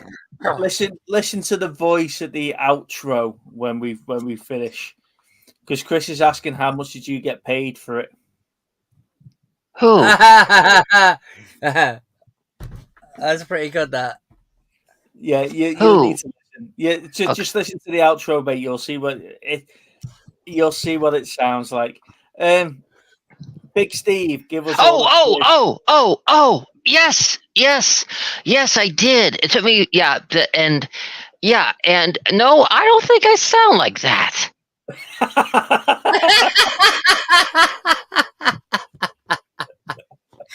That is really, it is quite thingy. It is definitely baby you. Oh, well, I didn't see it as that because I heard that voice where it first came from. I recognize you got it from TikTok, mister. You got that voice changer thing from TikTok. So I recognized it. It's on me editing app. They've put text to speech on the editing app now, so I can do that. So I can make it say whatever I want. So my plan is that for every time that we do something, it'll have a different text. It'll have a different thing. So that's brilliant, isn't it? So really good. Each intro it'll say something different. Depending on what's happened in the month. So in this last month, obviously we've had the whole baby reindeer thing with Netflix, and that's what it's saying. If you're gonna fact check me, you best be doing something better than the famous streaming site did on their last one. I get it now. That makes sense. That's brilliant. So, yeah. Give us a quiz. Luke, did you do the quiz that I put out this week? And if so, what did you get? Because like I say, I'm halfway through doing another one, and then I've got another couple that I want to do, so I will get them up on the channel at some point. So that's my idea, to do a couple of reviews, couple of trailer reviews and whatever reviews what I've been watching, and I'll bang a couple of quizzes up there. I got 8 out of 20 correct. 8 out of 20. I didn't think it was that hard, you know. I need to do this now because I need to beat that. You earlier on you had mentioned the Dennis Quaid film that you watched. Did you? Stuff. Yeah. Little Steve and Big Steve. What's your favorite Dennis Quaid film? Ooh. Now I did like Frequency. I think he was quite. Yeah, I was just about to say that. And I quite like him in Any Given Sunday as well. Yes, literally, like this, me and you, like just in, Yeah. Literally, I was thinking the same thing. I was like, imagine him in the American football jersey. Any Given Sunday. Yeah. You know, that speech that he gives to Jamie Foxx's character, you know, about him, you know, you've just got to listen, you've got to do this, you've got to do that, you know, and whatever. And you see that sort of turn towards the end of the film where he's paying attention to what he's doing. He's like, yeah. Al Pacino's speech in that is absolutely fucking epic. Yeah. But like I say, I quite enjoy Frequency. We watched that Pandorum the other week for homework movie, and he's in that. Oh yeah. And I thought that was okay. The Rookie, yeah. Go on, Monkey. What's your favorite? What's your best Dennis Quaid film? Parent Trap. You fucking. And on that note, you know what? Your Lindsay Lohan collection's probably just as bad as Steve's Dirty Dancing collection. Yeah. Oh, mind you. Come to think about it, who's got the biggest Lindsay Lohan collection out of you two? Because you're a big Mean Girls fan as well, aren't you? Yeah, I still need to buy that fucking 4K steelbook, you know. That's really annoying me that I haven't bought that yet. Hey, Diggs. You say you have a big Lindsay Lohan collection. Well, do you, sir? Do you have this one? Life size? No, I haven't. No. Well, then you may need to get it to add to your collection. To complete my collection of Lindsay Lohan stuff. There isn't that. Oh, I'm watching the boys episode. Right, yeah. So, Luke, what are you thinking of the series so far? Do not ruin it for me. But what are you thinking of the first 4 episodes, mate? Before we shoot, Luke, Dixie, I hope you're well, mate. Has Homelander killed Butcher yet? Shut up, you. And what happened to Soldier Boy? Where's he gone? You know, as soon as she said that word, then I started singing the fucking song in my head. I love that artist. He came out with so many different game systems, handheld systems. Do you remember? Yeah, no. It's up and down so far. Okay. I'm holding off because I wanna wait until they've put enough out. It's absolutely brilliant, mate. Big Steve. I'm not spoiling it for little Steve. Cheers, Luke. Legend. Oh, Luke, do you know when we come on your stream in a couple of days' time, mate? I think we're middle of July, aren't we, or something for you? I can't. He's all right. He's not very good with maths, Luke. We are. Realize it's the 27th of June. Yeah, so the 1st of July is the end of the week. What the fuck are you going on about, you dickhead? I thought you said the middle of July then. Yeah, so it's like the end of next week's like the middle of July, isn't it? The 7th of July is the Sunday. So the 7th of July is the middle of July. Is that what you're telling me? Yeah, because when you break it down into 7-day weeks, July's only got 14 days in it. But it's the middle July of the only got month. 14 days in it, Steve. Yeah. Yeah. Because I did think that. Because if it 30 goes days in past September, that, April, June, and November, all the rest have 31, apart from February and July, who has 14. Yeah, I remember that one now. If it goes past that, we'll get to the 20th of July. Then that's my birthday. Then I become 42 and I become an old bastard like you. Hey, Kel. Yes, well, only... What date again? The 20th. Of July? Yeah. I thought July only has 14 days in it. It does. That's why I'm never going to turn 42. Oh, fair enough. That makes sense. That seems like a monumental sort of quote, that does. Yeah. Does, doesn't it? Very much Andrew style, that one. You know, and for my birthday this year, ladies and gents, little Steve has kindly got me an Aliens production book and a copy of Space Above and Beyond. Is he really? What a generous fucking bastard he is. What a you were lucky if you get a keyring at this point. You know, for all the years of friendship that I almost the suffering and the pain. That I've had to endure being on the show with you. I would give you the book, Steve, but I know the week you make him sound like it'd be down at your mate's bloody action figure shop. No, it won't. Where you've traded it in for 10 magic beans. You sound like what?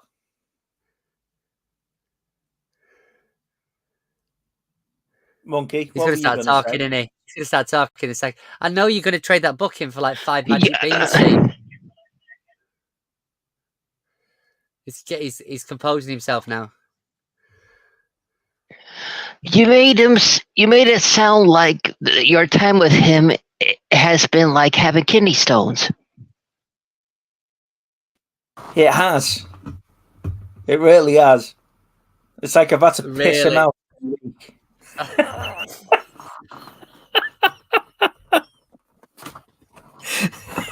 This fucker won't flush, though. I'm telling you now. Big Steve, I'm looking forward to our live on the 24th of July. There you go. I knew it was in a space. Bloody hell, Kel, that's a good shout. Oh yeah, in a space. Very good film starring a young Meg Ryan and a young Martin Short and Dennis Quaid. But yeah, Meg Ryan is severely underrated because in that film she has to play a woman that is pregnant, but nobody else knows but her. And then Dennis Quaid finds out while he's I'll let you word it so it's one sentence in this stream that I say that doesn't sound inappropriate. You pick. Let's put it in a technical term. Dennis Quaid put one up her and then she's followed it in, right? So He's trying to be all delicate, and you're just like, yeah, okay. Anyway, so to bring. I appreciate you, Monkey, trying to keep that one PG.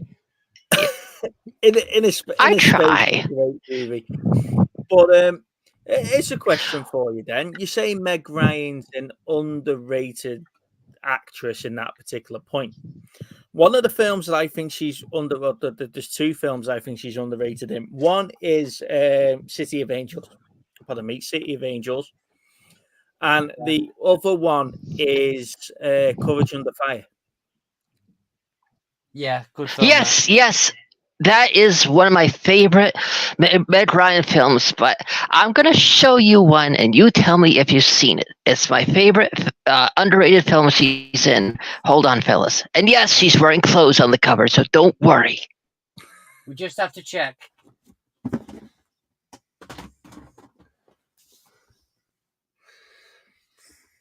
Yeah, so Courage Under Fire, Steve. You seen that one? Yeah, Courage Under Fire, yeah. That's a great movie. Film. Yeah. Okay, while he's Meg Ryan was awesome in Save It Private Ryan. Meg Ryan wasn't in Save It Private Ryan. I don't think so.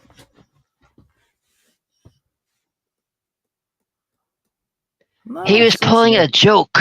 He was saying a joke because her name's Ryan. Okay. Sorry. Are you ready? Yeah, go on. This is my favorite underrated film that she's in. This is worse anticipation than the X Factor. Well, first I'll tell you her second underrated film that she's in, and she's in Amityville 3D. Okay, that's severely underrated. But besides that, my number one film that she's in is, and it technically was the first film that if you get the unrated cut, you do see her topless. But it was harder to get the unrated cut than it was to what? Joe versus the volcano. Up.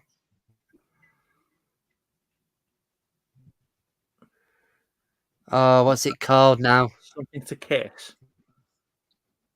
Is it Addicted to Kiss or something like that? Oh, Prelude to a Kiss. And look who her star was. Love is what I was thinking of then, but it's not that. So Luke's put a question in the chat there for me and Steve, but I think I'll let you answer it as well, Monkey. What's your favorite army film? Now, I love Saving Private Ryan, okay, and I love my war films. I can quite happily, but Steve knows I'll put a war film on and I can sit there and I can watch it. I can tell you one particular war film that he loves. So I love Saving Private Ryan. I won't go down the Starship Troopers route. Okay, I won't go down that route. But one of the films that I love it's a Mel Gibson movie. Okay, and We Were Soldiers. Absolutely brilliant. Now, the fact that that's based on true events, you know, and to me, that just shows the when you see other like Vietnam movies and you see, and please don't take this the wrong way, Monkey, when I say this, but you see the donkey sort of arsery round of the American army during the Vietnam War. The all fucking crazy people, aren't they? And whatever else. Yeah, We Were Soldiers shows them as actual soldiers going into to do a job and train. So it is a brilliant film. If you haven't seen We Were Soldiers, go and watch it. You know, Steve, come on. It's a difficult one. It's the thing is that over the last 10 years or so, there's been some really good ones come out. But if I had to pick my favourites, I'm going to go with 3. I know 2 was an option, but I'm going to go with, well, 1 was an option. I'm going to go with 3. I'm going to go with Casualties of War. I'm going to go with Platoon. And I'm going to go with Full Metal Jacket. Yeah.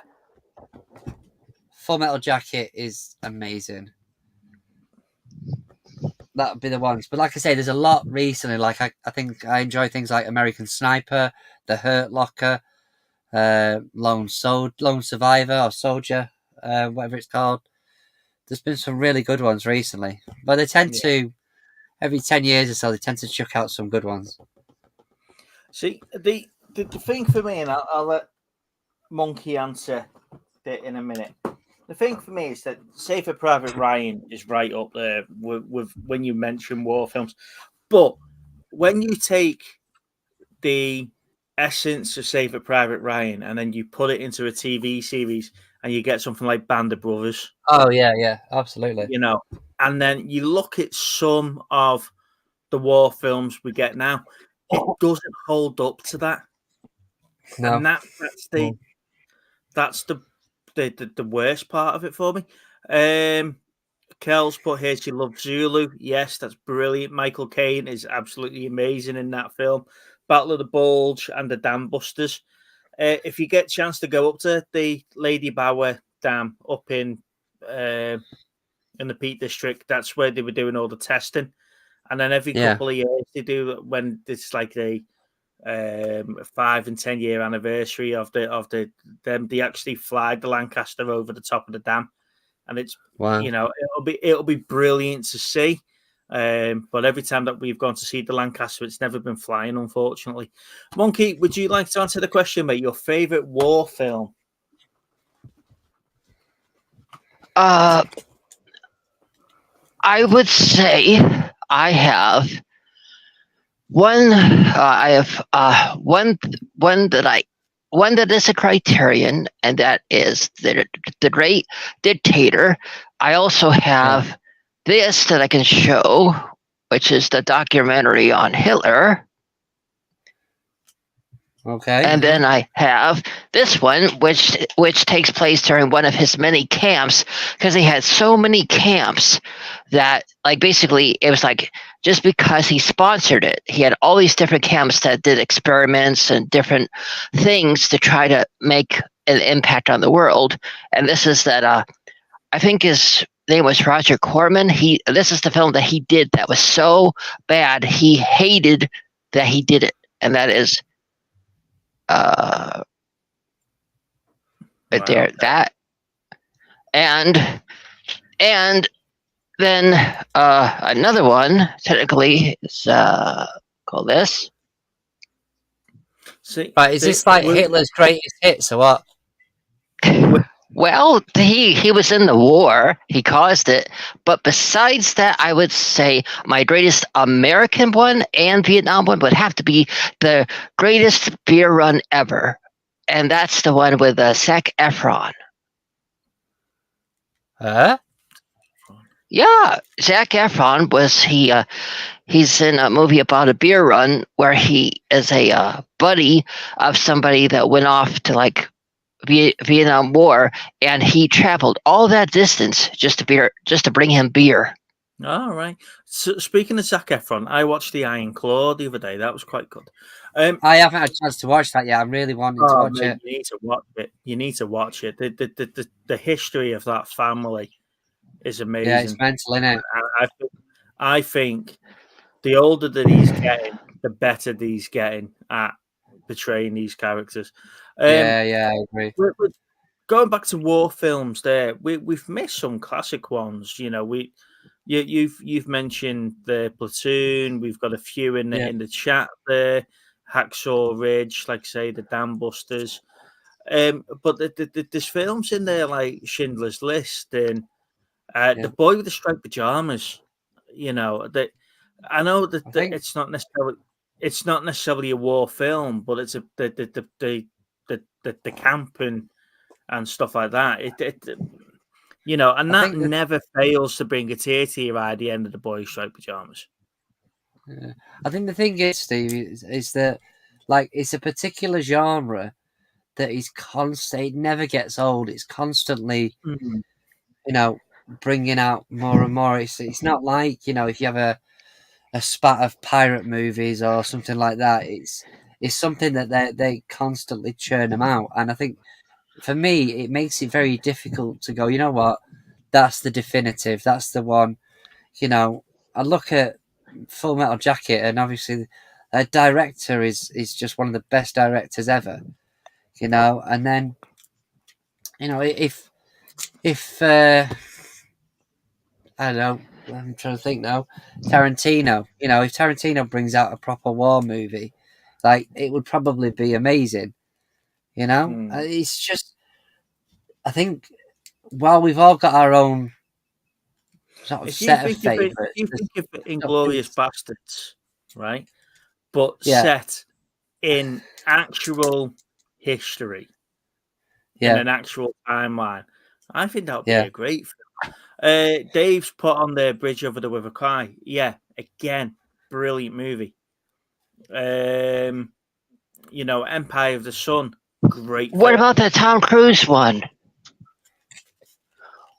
What, What about that Tom Cruise one? Top Gun? No, he was in a one where they tried to overthrow Hitler for a few minutes to gain control over the country. Valkyrie. Yeah. Valkyrie, yeah. Yeah, that's good as well. I love Did you that. like that one? Yeah. Oh. Now I like the war films that are rooted in history. You know, where they've got like a true event, or these things have actually happened. Obviously, there's a little bit of artistic license in some of it. I'm not one of these that go, to be fair, that regiment never wore that badge and they never got that medal or whatever. I'm not one of them, but I do quite like me films with some sort of historical tie-in. You Like mean Pearl like Harbor, Monument? You mean like Monument Men, right? Yeah, things like that, or even when they're talking about battle, Kells put there the Battle of the Bulge and stuff like that. Do you know where these battles have actually happened? And that's why I like Band of Brothers so much, because at the start of the episodes you're seeing the people that have lived through that, and then at the end of talking the about it. episode, Yeah, you see what's happened there, and then you can go off and you can read a bit more about it. But when you've just got like a war film that's just a generic World War II war film, and you know, and you're like, yeah, okay, I've watched that now. It's good. You've got a few explosions, you've got some good battles, but there's nothing really to pull me back in. I was going to say, Luke. Speaking of Band of Brothers. Sorry? Speaking of Band of Brothers, did you notice that that's the only serious role that Ross from Friends was in? David Schwimmer, yeah. Band of Brothers. He Yeah.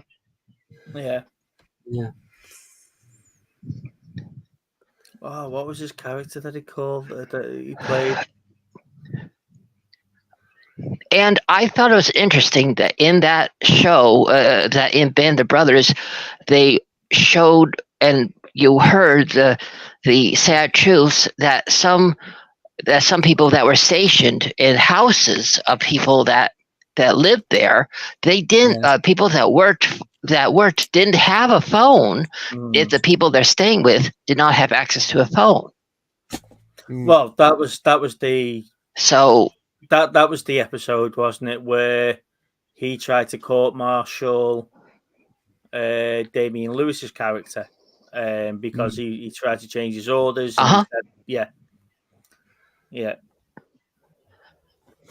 All over giving him latrine duty. Mm-hmm. David Schwimmer, Band of Brothers, and Herbert. then Cheers, AJ. Herbert, apparently. No, it wasn't Herbert.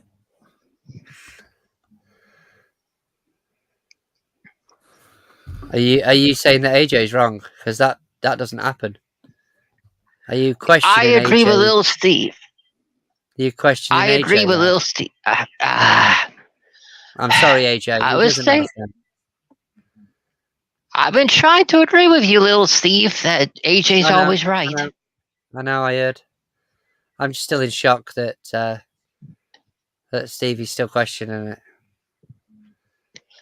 Well, this is the first, so it is. If you listen quietly, you'll hear the penny drop. Hang on. He's almost there. You can feel it coming, can't you? It's the inevitability. Cast and crew. Here we go. The inevitability of being wrong. I don't hear the penny. Oh, it will. It'll drop in a minute. He's not listed. I think even Kel's now on it, Steve. Iho Silver, yeah, that's the one. Ali, yeah. But he run up Sobel. That's it, Sobel. What's his first name? Herbert, but they don't call him Herbert in the series. They call him Sobel because that's his surname. And they run up and down Carree. Yeah, Iho Silver. Yeah. Herbert M. Sobel. AJ was correct again. Well, halfway. No way, Ali.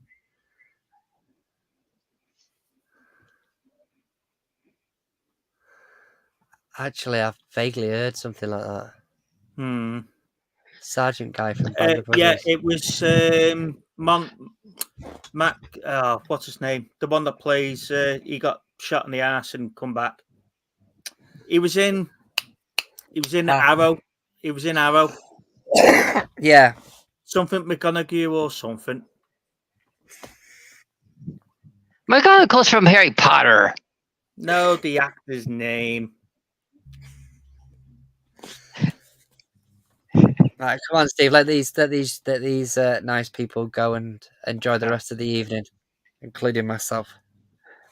Well, speaking of things ending, are you both happy that the last episode of Doctor Who dropped and now they're done for a while? Because just to be quick, I will say my favorite, after watching this season, the 15th Doctor is my favorite Doctor. My favorite Doctor used to be Jodie Whittaker, but now my favorite is the 15th Doctor. He's my favorite Doctor Who. There, I have said zero interest in any of the recent Doctor Who. Who's the 15th Doctor? It's okay. Yes, he is. Oh, the current fella. Yeah, they all got shots in the ass, Sally said. Neil McDonough. Yeah, he's the one that he played Buck in the series. Yeah. I don't know. I haven't watched any Doctor Who since the end of Capaldi's run. Okay. If that, yeah. So, and I didn't really. It's okay. What I think is great about Doctor Who is that it's everybody has so many fans have their own different favorite Doctor. It's like everybody has their favorite is so definitive, like so spread out. So many people have a different favorite. It's like it's the only series that feels like NFL because everybody has their own different favorite. Fair enough. I don't know. We'll have to get you on with Michael from Michael's Movie Corner because he's a big Doctor Who fan. And also, I want to talk to him about Star Trek Discovery as well, because I said a couple of weeks ago, didn't I, about Star Trek Discovery? It'll be good for them to bring back the time travel aspect with Daniels, and that's what they ended up doing. So, it'll be good to have a chat with them about that. Ladies and gentlemen, boys and girls, and everything in between, thank you for joining us on this show, and we're going to call it a day there. So, don't forget to like and subscribe to the video. Leave a comment. Can I say one thing quick? No. Of course, no. Go on. I was hurt, little Steve. Go on then. Because it's you. Okay, I want to show you my favorite Patrick No. Stewart film, and this may surprise you. Are you ready? Is it The Green Room? Bambi, 2. Wow. Right. He plays the And on that father of bomb- Bambi. And on that bombshell, well, he played the father on Bambi. Wait, so Bambi's mum gets shot in the first film, and then they bring Captain Picard in the second film. Yep. Typical Yes. American movie, not knowing who your dad is at first.